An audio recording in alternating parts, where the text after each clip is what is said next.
I do think we're going to have some officers, not for each The basketball court. between May and January when the new officials... Let me stop this minute. Okay. Stop this. You can just... And do their little spots and maybe raise them all the way up to... Well, we have a situation in the state of Alabama today where all three members of the Alabama Public Service Commission have indicated that they no longer want to serve on that commission. Two of them chose not to run, or one of them chose not to run for re-election. Two of them chose to run for other offices in the recent primaries and general elections. And I simply feel like that I, as a utility user, and many other people that I've talked to, would be more comfortable if we had the two men elected on November 7th in office during this period.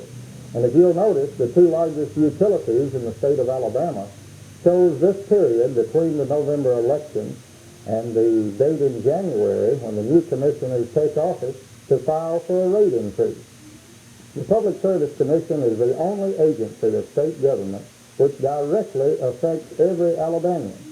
And to have two commissioners who no longer choose to serve making rate decisions, I feel it's unfair. Now, your bill specifically deals with the Public Service Commission. How do you feel about other elected officials? Now, I really see no reason why every elected official in the state of Alabama could not take office on the day after the general election, with a possible exception of the governor. Now, I do think possibly that the governor needs some time to get his cabinet in order. You know that between the period of November and January, state government sort of flounders anyway. People are looking for new jobs and so forth.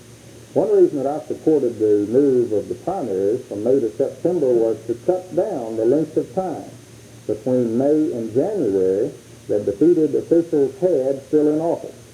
Most of them lose interest after they are defeated or choose not to run. And so I think that the more we can do to cut down the length of time that officials who have either chosen not to run or have been defeated or in office, the better off we're going to be in the state.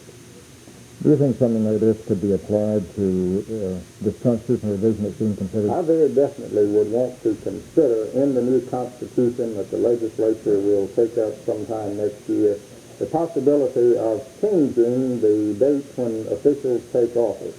I think, again, it would be debatable as to whether the governor should, but I see no reason why every other state official should not take office on the day after the general election.